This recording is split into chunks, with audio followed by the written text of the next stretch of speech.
Let's get into this story time about my shop, any updates, what I'm going through. So let's get right into it because I don't want to draw out the process. So I graduated from aesthetic school in October of 2022. So what I wanted at the time is I wanted a place for like all the girls, barbers, estheticians, a hairstylist, nail tech, massage therapist. I wanted it to be a centralized location for all of us to have, and we bring clientele through, so this way no one had another reason to go anywhere else. Like, you could get all these services in one building. And so right before I graduated school, I was looking for a space and paused right there because my teacher said that I would not get one. It's not possible. And at this time I still was printing, but my focus was, let me do something else on top of printing, just in case, I get tired, I need a break. But I really, really did like waxing. So I specialized in Brazilian waxes, whatever. So fast forward, I get the building, I sign the lease here, period. That's the building. And when I got the building, it was fine. Like my first year, it was myself. I had some hairstylists come through, another esthetician. She's actually still with me to this day. But there's that. All right, so we gonna get into the good stuff because I don't like prolonging no story, okay? So what happened was one day when I'm in there working, like I had to move my equipment. I used to work out of my mom's garage, but I outgrew the garage, and so I brought all of my equipment to the shop. Now, this shop was definitely not made for me to print. Like, it wasn't made for that. Meaning it had like doors everywhere. It wasn't like an open space that I had needed. But a lot of times what people don't understand is when you have these commercial spaces, most of the time for here where I am, the lease was 3 to 5 years. So if you have 3 to 5 years where you're somewhere, like, what do? You're gonna buy out the next, 3 years or 2 years. So I was like, I'm gonna stick it out. So fast forward, I never seen the building owner. Now, when I signed the lease, I did sublease from a doctor. It was a group of doctors, but one primarily. He's been amazing. So that is technically my landlord, okay? The building owner, I had never seen him, but the building owner would be my landlord because I'm subleasing. That would be his landlord, okay?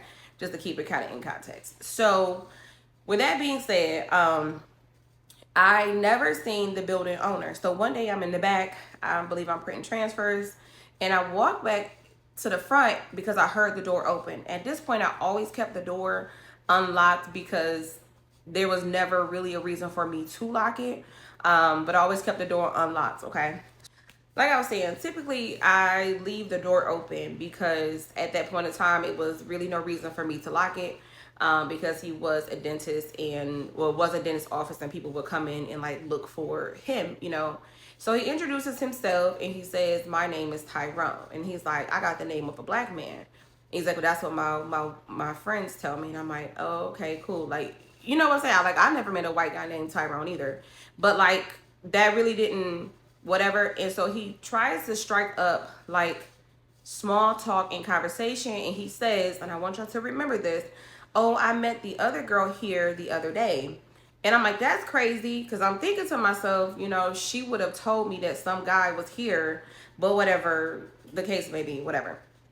Because I wax men, but she doesn't. So I just will find it odd that she wouldn't say anything, but whatever. Maybe he just stopped by. And so, like, I'm not like really a small talk person, but he's kind of sort of asking me about my business and what I do. And I kind of give him a little bit of a rundown because I'm trying to figure out, like, why are you here right now? Like, what is it that you want? I've been here at this point for a little bit over a year, and I've never seen you before. But now all of a sudden, today you want to stop in. You don't knock, you just kind of come in. So I'm kind of like taking it back in the midst of this. I am working. So anyways, like midway through the conversation, he says, "Oh, I have a black friend." And I'm taken aback by that. Now, this man is like 85, 86. And when he says that, I'm just like, gosh, I already know what's about to happen because I feel personally in my past experiences, when someone says to me, like, oh, I have a black friend, or I have a gay friend, I got a white friend, I got a black friend, that just means because I have one of those people in my corner or I associate with, that just means if you call me racist or sexist or whatever the case may be, I can't be that because I have one of those kind of people in my life. And that doesn't always mean that. Honestly, for the most part, I found that it means quite the opposite. It means like, yeah, everything I'm about to do to you, you can't say it's racist because I got one black person in my life, so I can't be racist. And for this guy, that was not the truth. So fast forward, like, he just started coming by, and I'm gonna insert one of the clips. I understand that, but if it's going to be a continuous thing, I understand that this is your building, yes, but I don't feel welcomed here. Like, to even know, like, hey, I just decided to go in, not close the door. Like, hey, this is an issue for me. Hey, the U-Haul's issue. Hey, the grass is an issue. I understand that this is your building. I'm not going to do anything to hurt the building, but at this point, how I feel, if you could let me out the lease, you and Chris, I'd be okay with that. I don't. That's I have nothing. You need to go with Blackstreet. I did not sign the lease. I signed the lease. Okay, so if I have it with them, okay, so if I have it with them, okay, so if I, you can hear me asking him, like, it feels like you don't want me here. And even when I said, I feel like you don't want me here, he never said, oh, no, it's not that I don't want you here. It's not, he didn't even say that. He was like, oh, you got to talk to my landlord, which I'm going to keep my landlord out of it because he's been amazing. So he was like, you got to talk to your landlord to let you out the lease. I said, yeah, but my lease is with him and his lease is with you. So when you let me out, basically you need to let him out as well, because this isn't working for any of us. Because what happens if I go to him and I ask him, he say no, or he asks you because you're harassing me and he says no. So I need you to let him out and also let me out at the same time, if y'all get what I'm saying. And I know my lease is with my landlord and then my landlord lease is with him, but I was trying to free us both because, again, it wasn't my landlord, it was actually the building owner. So anyways, with that clip, so time passes by, like, I'm starting to get paranoid because now at this point, not only has the fire marshal come, y'all, but occupancy has came. And in that video, y'all, too, the man accused me of letting a dog, which I did not have at the time, come into the shop because he let himself in. He said, oh, I came into the shop and I noticed that you had dog poop on the floor. And first of all, what did you come in here? Because it had to be after business hours. He's like, you left the door unlocked. Whether I left the door unlocked doesn't give you right to come inside the building, to walk around, to go into the bathroom and say that you have dog poop on the floor. First of all, why would I be so disgusting to where I'm running a business to even let a dog just run around and poop when he could just go outside? It was like, I don't understand. So I was really, like, floored by that. So I'm like, you know what? At the time, I didn't let my landlord know that that was going on, which was my problem, because I'm like, you know what, it's cool, it's not that bad. But fast forward to zoning, occupancy, fire marshals, every time he would come and try to either make a complaint or just drive by, that's how as often as somebody would come that, like, oh, we got a complaint or somebody called in. Who is somebody now at this point if I've been here for 2 years? I had started to notice that, like, the first time he came, the fire marshal came, y'all, like, I kid you not, 3 days later, and the building had already been inspected because I had been there at this time for a year and we was grandfathered into it because the building was older. So there was no need for another inspection with the fire marshal because it was already inspected. But the fire marshal came, and then when the fire marshal came, I failed the inspection, but I failed because I didn't have emergency signs installed, but that's a building thing. So basically, when the fire marshal came, I'm like, sir, why are you here? Like, they told me when I first got here, they had just had an inspection done and it was grandfathered in because of the time frame, because some of the laws and regulations were getting ready to change. But because of when they had the inspection, it really wouldn't be no need for it at all. And I know y'all gonna say, yes, the fire marshal does come randomly, but I had already been there for a year and a half, and with the building transferring over ownership and all that other stuff, even with me getting, it just was really, really weird or whatever. So, okay, so it fails. So, mind you, when the building fails, it's supposed to go to the building owner. And the building owner is made aware that the building failed, right? Okay, so they'll send something in the mail saying it failed. Now, the emergency signs, I actually wound up just installing them myself, and then I paid a private company to come out and do their own inspection to tell me what I would need if they came back, where the signs need to be. So I hired a private company to one install the signs. So I put a sign when you first walk in, and then another sign as they're walking out, because that was now the new code, but it was already grandfathered in, which was weird. So I just made those changes and then hired a private company.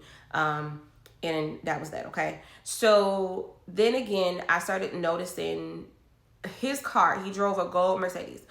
I noticed that gold Mercedes, like, always at least once a week, if not twice a week, for like 3 or 4 months. It took me a minute to even realize it was him. Like, driving around the parking lot, there's been times I looked through out the window and he's looking in the window. There have been times where he's just like sitting outside across the street in the parking lot, and every time that he would like approach me, um, it would be about, oh, somebody called or the neighbors called. And it's crazy, y'all, because I'm across from a queer wellness center. I'm also across from a restaurant, and then behind the building is a hair salon. All right, so to put it in context, over there is the restaurant, and then this is the queer wellness center, right? And then over here we walk. Now this lot is not mine, okay? So don't be like, he talking about the grass. This is not, I am not responsible for this. This is a different company, okay? And then back here, that is the that's the hair salon, and then behind the hair salon is an additional parking space, okay?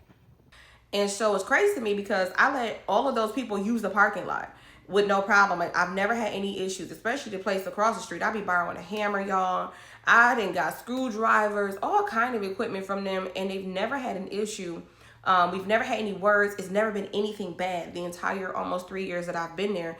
So I found it quite strange that those people, especially the restaurant, when they're over flooding, they would send their customers over to that parking lot where I'm paying for. And I never had an issue, never had a problem with none of them. So I'm trying to figure out which of these neighbors are calling you and saying, oh, the grass is high. Or and I took a picture. It's a lot next to me, like an empty lot. And that lot it doesn't get cut. Fast forward to him constantly driving around. At this point, the man just switched cars. And I wasn't aware that he had switched his car. So the more recent event. Okay, y'all, my bad. I thought the dog had peed. And you say hi to puppy? You say hi, puppy? You say hi? More recent event, he switched his car. I think he drives like a blue Mercedes-Benz truck or something like that. Before it was a gold Mercedes, the car, but now this one is a blue truck, I believe. I know it's like a navy blue, but I'm not sure of the brand. Well, whatever. So I'm back in the back and I'm printing. And my son comes to me and says, Mom, there's a man here. Now, I do have male customers that come pick up prints either for themselves or their wives or whatever. So I'm not thinking anything of it, but I do have a dryer on. Now, if this dryer is just left running and it's not attended, what will happen is it can start a fire. So I need to turn the dryer off and make sure that, there's no extra film in there, whatever. And so, y'all, by the time I do that, I promise you it took me 3 whole minutes. By the time I do that, y'all, the man, Tyrone, is standing in the doorway. Let himself in, past my kids. I was like, where's your mom? Now, I'm livid. Because first of all, whatever problem you have is between you and me. And I don't even know if we have a problem, what the problem is. But to go past my children and just walk in this building after you've been told, because, pause, my landlord did talk to him after that incident when he accused me of letting the dog pee and poop on the floor. I went to my landlord like, listen, I'm not gonna be able to go ahead and like have somebody come in here questioning me like he's doing way too much, people showing up. And he told him, if you came back again, like, you're harassing this girl and you are literally breaking the lease, okay? So he was like, I told him if he came back again, et cetera, et cetera. All right. So now he walked past my kids and I told him to get out. Get out. Get the hell out. And so one of his complaints, or the only complaint, because he couldn't complain about me not paying the rent. That's not a complaint that he could have. So there was nothing. He couldn't complain about like zoning occupancy. That wasn't a complaint. His complaint was just always trees and grass. Trees and grass, trees and grass, trees and grass. Like that's all he ever came to me and said, trees and grass, trees and grass. Oh, he's like, oh, I peeked through the windows one time and you spilled something. I dang for sure did spill something on the floor. I did. But why are you looking through the windows in the first place to even see what's spilled on the floor, right? And you got a security deposit, so I'm not saying that it makes it right, but y'all, we cleaned it up this week, so it came right up. So neither here nor there. And so I said, get out, like get the hell out is actually what I said. And so we're outside, and now y'all, I'm livid because I've been dealing with this. Can you, if I call Chris now, if I could be let out of my lease? I have no idea what the trucks do when they ride up over the thing and smash up the blocks. It's the same thing over there. So if it's happening there, why the hell would it not happen over there? That doesn't make sense. This is crazy. Over a freaking building. I can't hurt the building. Nothing I could do. Security deposit, all that. Sir, you gotta talk to Chris. So now y'all, I'm livid because not only are you like walking in where you want to, you're questioning my kids, and I don't play that. And then you ask me about a freaking tree. So he like, the tree that we're referring to, y'all, we think about the tree like this thick, okay? It's like this thick. So, but it's a little bit, it's taller. Now, I'm like, he like, you never got it cut. So I called the guy who does the lawn maintenance at the shop, and I'm like, he's saying that the tree has never been cut. Now, mind you, I don't have to go through any of this with him at all, like at all. But anyways, me and the guy who does the lawn care is like, yo, like, we know for a fact, he said it hasn't been cut for over a year, which is a lie. So anyways, anytime he would come, his complaints were always the tree and the grass. There was nothing else about money. There was nothing else about anything else. It was always the tree and grass, which if it bothers you that much, sir, then you need to go ahead and take care of it yourself. But this time, the shop is in a business park. So when it's inside a business park, there's constantly trucks, FedEx, UPS, medical office supplies and equipment. The curb, the entryway, which belongs to the city, is getting busted up on both sides. On the entryway to where my shop was, and the entryway to where the wellness center building was, okay? That was that. So it's busted up. So he comes to me while we're outside, and I'm yelling at this point. I'm cursing this man out, y'all, because you're doing too much.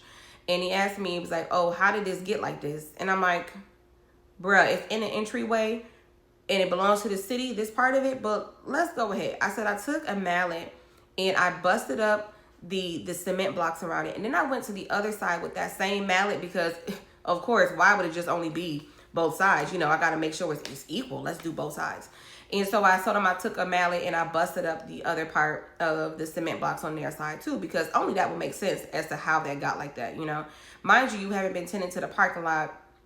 Now, freeze. Pause right there. Back in January, I was without heat for about a month. He was made aware that there was no heat at all. There was no heat in the shop. I didn't have heat for 3 weeks. I was cold.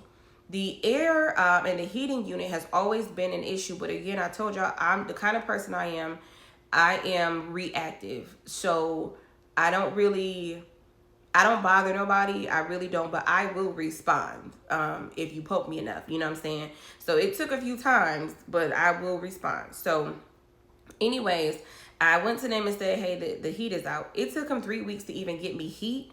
But I'm going to insert this also unpaid balance from when he hired somebody to come do a patch job. Now, when he hired the guy to come do the patch job, the heating guy and air said, hey, your electrical panel on this is shot and it is a fire hazard. And it's actually in here, so I'm going to put that in here. He said it's a fire hazard. And with it being a fire hazard, you're going to have power outages and, you know, all kind of problems because it needs to be replaced. Did he replace that? No. But he was more concerned about me and these freaking trees, but they're telling you that it's an electrical problem, which is huge, which can cause electrical surges, y'all, which y'all know can lead to a fire. He was more concerned about the grass than he was about the electrical outages and power surges going throughout his building, which honestly fried 2 of my printers. So that's a whole nother story. So I'm losing out on equipment. So fast forward to me out here cursing him out outside because now I'm livid. You worried about the wrong thing. You coming over here about grass. You coming over here about a tree. You peeking through windows. You're calling people. I said, you really just don't want me here. At this point, let me out. So it got to the point when after he left, emailed like I was screaming. Like I was literally so pissed I was in tears. Not because I was sad, but because I really wanted to jump on this man, and I know that I could not do it that way. So I emailed my landlord, and he was so understanding. I'm gonna put the part of the email in here too. I emailed my landlord and was like, I want to go. Like, I don't feel comfortable here, you know. And my landlord, before me even telling him what was going on, he figured it was because of what happened previously. He wasn't even aware of what happened today, which of course we talked after that. And he was like, I'm gonna let you out of your lease free and clear because of what I was going through, like with no penalty. And I told y'all I still had like 7 months left in my lease, so I would have been responsible for 7 months worth of payment. But because he keeps violating, the building owner, keeps violating his agreement with my landlord, he was like, I'm just gonna let you out because it's easier. And it may be easier to let my landlord out because he now has to be careful. He can't put a black woman in there or a woman or whatever his issue is in there because that's not what he wants. So I'm grateful for that part of it, but it was more so a bigger ordeal. Like if you go back and watch my lives, I was very paranoid in my lives, like feeling like somebody's watching me. Always looking out the window. I never felt comfortable after that live or after those events because again, every time somebody knocked on my door, I had to keep the doors closed, which I hated. It made me paranoid to have people come in. So y'all probably have never really even seen the inside of my shop because I was always so paranoid for people to come in, and not for anything. It's just that like that man was always calling somebody. So every time somebody knocking, I'm like, oh my gosh. Or every time somebody, you know, looking through the windows, literally I'd be on live and see a guy with a polo t-shirt and a name badge, and I'm like, this is insane. Like I can't get a break. It also affected me, like being able to create products. I was already limited by the space because I had a printer in this building, a printer in this part, a printer over here, a printer over here. So all my equipment was spread out, and I couldn't really easily access them, which was another bigger issue. But the power, y'all, I have so many commercial printers that I could not use or keep in rotation because I would turn it off, it would turn on. I also spent about $4,000 updating one of the panels because we didn't realize it was the outside panel. So I spent like $4,000 updating the panel on the inside to get it to work where I needed it to. And that still didn't work. And then when January, when I found it out, January, February, when I found it out, when the guy came, that is way bigger, it's the building itself. I was like, man, I just been spinning my wheels. So, I mean, that's that on the building situation with that landlord. I'm happy as heck to be leaving. It's taking me some time to get my things out of there because, of course, almost 3 years of my life my business life is inside of that building. So I got rid of a lot. I sold the Glow Forge. Gosh, I sold my Glow Forge. What else did I sell? I had a sublimation printer. I sold that. I sold all my overstock for the most part. I got rid of a lot, and then I still have a long way to go. But you got some news. Hold on. But I have a new space. So that's what I'm saying. Faith goes a long way, and I'm not trying to get preachy because it's supposed to be my story time, but I'm a firm believer that when you do right and you give it to God and you just let him go ahead and handle it. I gave God, I believe, 35 days, and he was like, I got you in 10. What's up?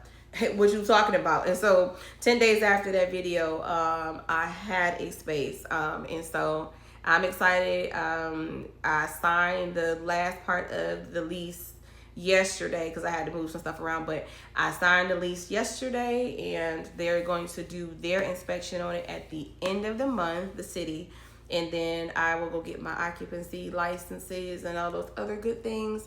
And so hopefully by the middle or the end of July, I will have a bigger, more comfortable space for me and my business and also my babies. And then I'll be allowed to bring a dog because at this time I'll have a dog. All right, y'all, here is the video of the inside of my new space. And always make sure you join Girl How You Do That